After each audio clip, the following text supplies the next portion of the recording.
A geopolitical crisis in the Persian Gulf is redrawing the world's energy map right now as we speak. In this briefing, we're going to break down how the effective closure of a critical waterway is forcing a global pivot to nuclear power and what that means for the price of uranium. The nations most exposed to this broken system are now facing a genuine emergency. This crisis has exposed the fatal flaw in depending on Gulf gas, and it's forcing a hard turn towards the one energy source that's immune to this kind of choke point: nuclear power.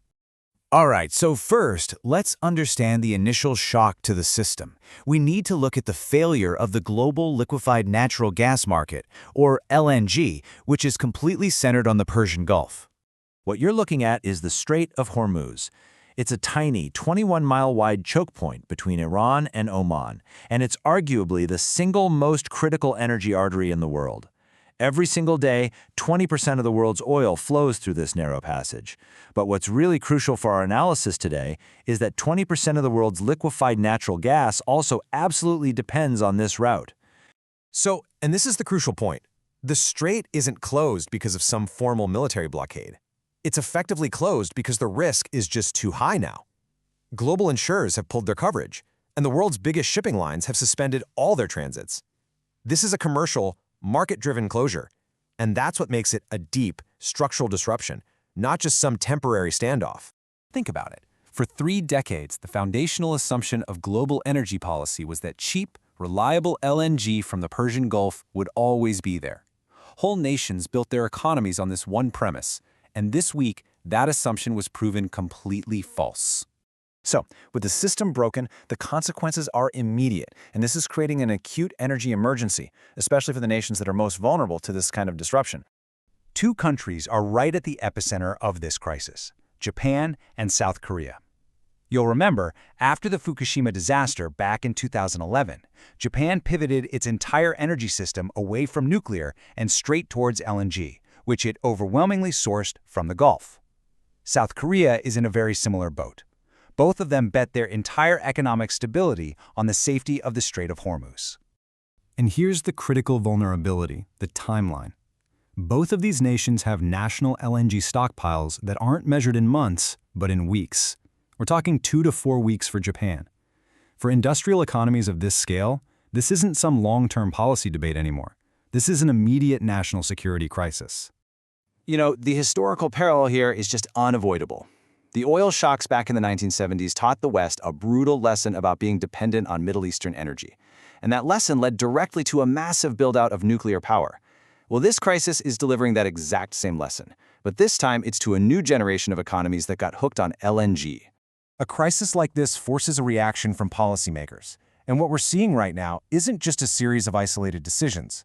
This is a synchronized global pivot back to nuclear power, and it's happening in real time. Just look at this timeline. It shows you how fast the global reaction has been. In Asia, Japan restarted its largest nuclear facility, and South Korea completely reversed its phase-out policy. India, which is facing a threat to both its oil and its LNG supplies, went and signed a new uranium deal during this crisis.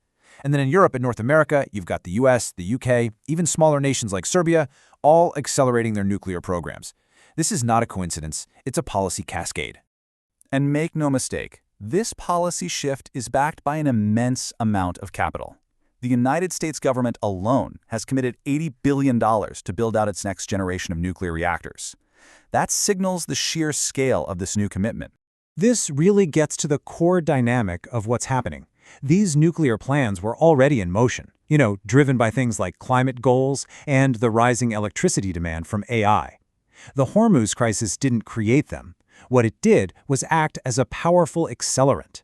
It turned long-term plans into non-negotiable, urgent national security imperatives overnight. So this policy pivot is creating 3 distinct, simultaneous sources of new demand, and they are all converging on the uranium market at the exact same time. So first, you've got governments fast-tracking new nuclear plants purely for energy security. Second, they're extending the lives of existing reactors, which locks in fuel demand for decades to come. And third, new construction programs, including for those smaller modular reactors, are finally moving from PowerPoint slides to concrete reality. 3 separate forces, all happening at once. And the reason for this pivot becomes blindingly obvious when you just compare the fuel logistics. LNG needs a constant, uninterrupted chain of tankers sailing from the Persian Gulf. Nuclear fuel, uranium, can be stockpiled right on site for up to 2 years. It's sourced from stable places like Canada and Australia, and the physical volume you need is tiny. The contrast, from a national security perspective, is absolute. Okay, so on the one hand, we have a massive synchronized demand shock. Now let's look at the other side of the equation, supply. And the problem is, supply can't respond.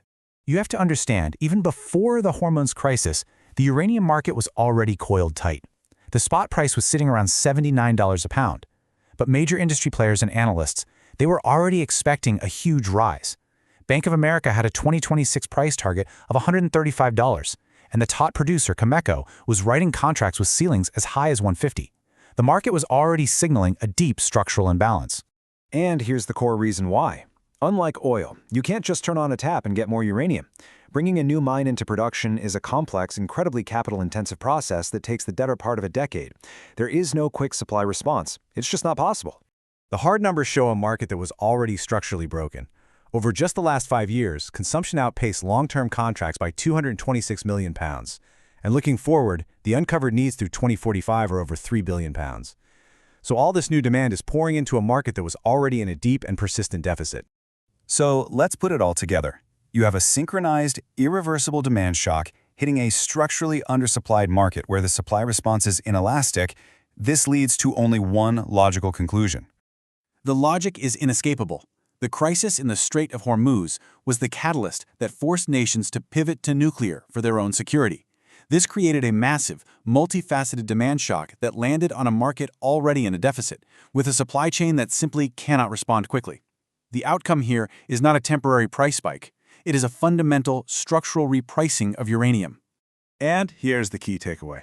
The psychological impact of this crisis on policymakers is permanent. When your nation's economic survival is being measured in weeks of fuel reserves, you do not forget that lesson. The world's energy map has been redrawn, and the strategic shift is just beginning.